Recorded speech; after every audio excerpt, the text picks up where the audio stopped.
la proposition de loi constitutionnelle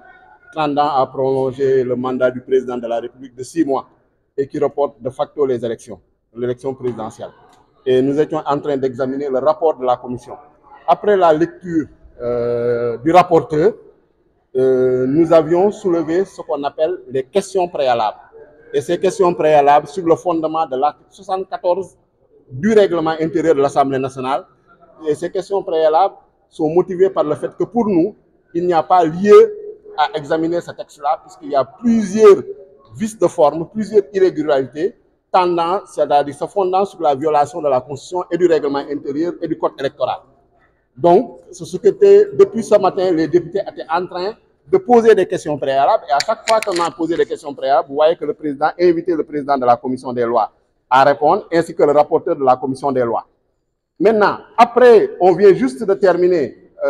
les questions préalables. Il y a eu une suspension de séance. Et cette suspension de séance a été obtenue après l'évanouissement d'un de nos collègues. Parce qu'il voulait nous avoir à l'usure en refusant qu'on prenne la pause déjeuner et en pensant que les députés de l'opposition allaient se fatiguer. Mais nous avons tenu bon et nous avons épuisé toutes nos questions préalables. Maintenant, ce qu'il s'agissait de faire, après la lecture d'un rapport,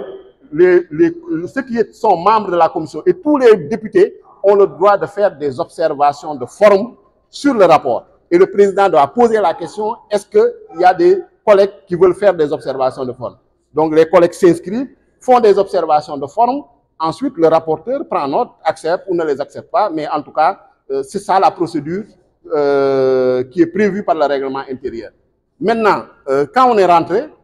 le président a voulu directement dire qu'on va à la discussion générale. Et le président du groupe parlementaire Liberté, Démocratie et Changement, subitement, il lui a donné la parole, alors que celui-ci, on n'a pas vu sur quelle base il a demandé la parole. Parce que pour obtenir la parole, il faut la demander que le président vous l'accorde. Mais il faut que ce soit à une phase précise de la procédure parlementaire. Donc le problème qui se pose, il dit qu'ils veulent aller à un vote sans débat, alors que l'Assemblée nationale ne connaît pas de vote sans débat, c'est un lieu de délibération. Donc ils doivent accepter le débat, s'ils se disent majoritaires, après le débat, maintenant on peut demander la clôture des débats. Un premier tour, quand tous les orateurs sont inscrits, premier tour, on demande la clôture des débats et on peut passer au vote. C'est ce qui se fait dans toutes les assemblées et ce qui est prévu par le règlement intérieur de l'Assemblée et de la Constitution. Pourquoi c'est grave qu'ils ne veulent pas... Mais comment vous pouvez modifier la Constitution de manière illégale, inconstitutionnelle, violer le règlement intérieur et vouloir qu'on n'en débatte pas? À la veille d'une campagne électorale, le président prend un décret qui abroge le décret convoquant le corps électoral, alors que ce décret, jusqu'à présent, personne ne l'a vu. C'est un décret fantôme. Et on veut dire qu'on va aller à un vote sans débat. Ce n'est pas possible. Donc, c'est ce que nous refusons. Nous disons qu'il faut qu'on débatte. Nous, on accepte la démocratie. On veut aller au vote, mais il faut qu'on passe par le débat. Parce que l'Assemblée nationale, c'est le peuple sénégalais qui nous a amenés ici pour les représenter. Donc, on ne peut pas accepter une loi aussi importante qui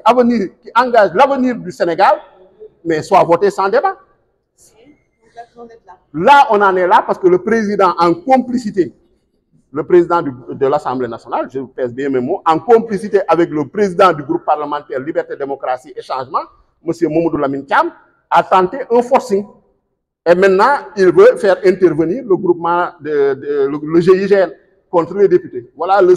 triste spectacle de la démocratie sénégalaise en ce moment. C'est à quoi nous sommes réduits, parce que Macky Sall ne veut pas organiser d'élections, il veut faire un forcing, il ne veut pas, parce que autre chose, c'est que le règlement intérieur dit que les débats ne peuvent pas aller au-delà de minuit. Mais ce n'est pas nous qui l'avons créé, ce règlement intérieur, c'est la règle. Si les débats ne sont pas terminés avant minuit, mais on revient demain. Et pourquoi ils veulent ajourner ce débat coûte que coûte, sans préciser, en tout cas, sans fondement légal, sans en tout cas citer l'article du règlement intérieur sur lequel ils se fondent. Tout ce qu'on a fait depuis ce matin, on se fonde sur des articles du règlement intérieur. C'est le règlement intérieur qui donne droit, en tout cas aux députés, de pouvoir s'exprimer, de prendre la parole. Donc, c'est ce qui se passe en ce moment. Donc, le président a dit qu'il va prendre ses responsabilités. Ça veut dire qu'il va faire intervenir le groupement d'intervention de la gendarmerie nationale contre les députés. Donc, voilà la situation à laquelle est réduite la démocratie sénégalaise. Pendant que, aujourd'hui, vous avez vu qu'on n'était pas en huis clos. vous êtes venu en tant que journaliste, mais il n'y avait pas le public, alors que la séance est publique. Parce que personne, pour qu'il y ait huis clos, il faut que la conférence des présidents le décide, ou bien il faut qu'il y ait, en tout cas, un vote des députés. Mais il n'y a pas de huis clos et ils ont refusé à ce que les citoyens rentrent dans l'Assemblée nationale. Vous, pour vous empêcher de faire votre travail, ils ont coupé les données mobiles et l'Internet. Voilà, ça dit que c'est tout dans l'opacité, le manque de transparence totale et le forcing. Donc c'est ça la situation actuellement. Donc voilà. Voilà, ma leen di nuyu man la Ayib Daffé député Yewwi Askan Wi ñëw tey di wax lu xew ci biir Assemblée nationale bi lu ci xew mooy ni question depuis ce matin bu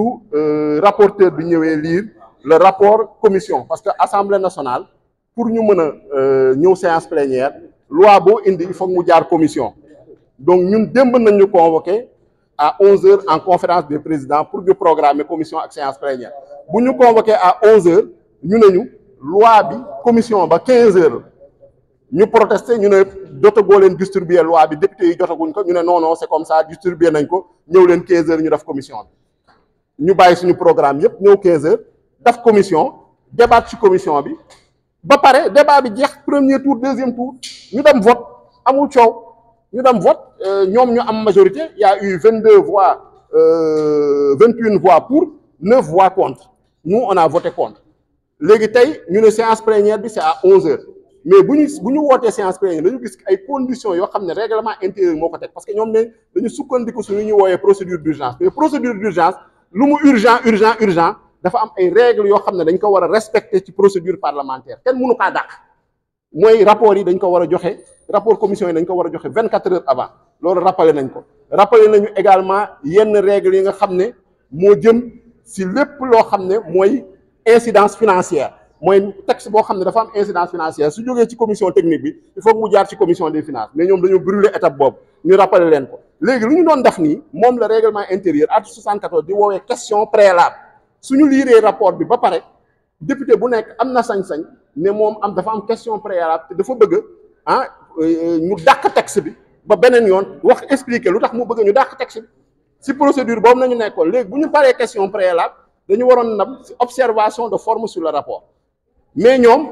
dañu am benn problème bu ñu am débat assemblée nationale bu weesu minuit te ñoom jàpp nañ ni ñu yóbbu débat bi ba minuit ñoom défaite la parce que jox nañ leen benn commande politique ñoom ñu fi toog ñëpp ñu ne leen il faut que texte bi ñu voté ko tey te ñun assemblée nationale doxee wuñu noonu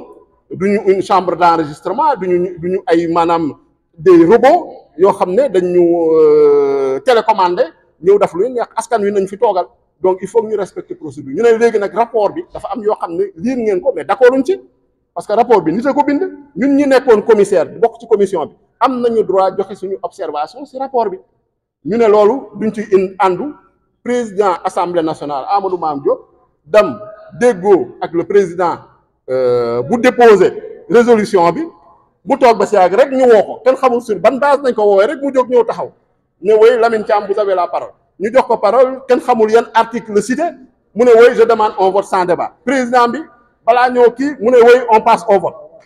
donc loolu nañu d'accordul parce que loolu teguwul fenn du ci règlement intérieur sukkandikuñ fenn nañ ñu wax article yi si yan nañ ko teg ci règlement intérieur ñu waxtaan ci parce que vote sans débat amul assemblée nationale délibération moo fi am ak débat maintenant nag ñëpp d'accord nañu am na majorité ku am majorité nag ñu voté ñu bu jeex lu règlement intérieur bi wax nag kenn mënu ci dara ñoom ñoo adopté woon seen règlement intérieur ñun fekk ñu fi woon ñoom ñoo ne débat yi mënul dem au-delà de minuit ragal nañu débat yi dem au-delà de minuit mais nañ ñëwaat suba mais mënoo def lu mel ni pousse lu mel ni élection présidentielle yokk mandat président de la république ba pare ne kenn du si débat loolu xel xalaatu ko donc loolu nañu wax su fekkee nag dañu ragal ñoom seen amuñu argument dañu ragal ñëw présenté wu tiit nañu xam nañu sénégalais yi bàyyi nañ leen seen problème la parce que ñoom ñoo jël responsabilité ne dañuy dàq élection ñoom ñoo jël responsabilité ne dañuy yokk mandat président de la république violer article 27 de la constitution violer article 103 de la constitution ba pare ne léegi kenn du si débat kenn du si waxtaan couper internet tere public bi ñëw seetaan te nekkuñu huis clos parce que huis clos pour ñu nekk ko il faut conférence des présidents décider ko wala assemblée nationale voté ko te les séances de l'assemblée nationale sont publiques article 62 du règlement intérieur fii amuñu dara luñ fiy nëbb askan wi dafa war a xam lu fi xew ñoom ñoo ñu fi indi ñoom ñoo ñu votel donc loolu mooy wax ji tey buñ leen nax lu ñu bëgg mooy un vote sans débat te règlement intérieur bi mayu leen ko constitution bi mayu leen ko te loolu ñun tam dañ ko nangu léegi nag nee nañ dañuy faire intervenir le GIGN loolu seen problème la qui assume toute leur responsabilité ak lu fi xew jërëjëf merci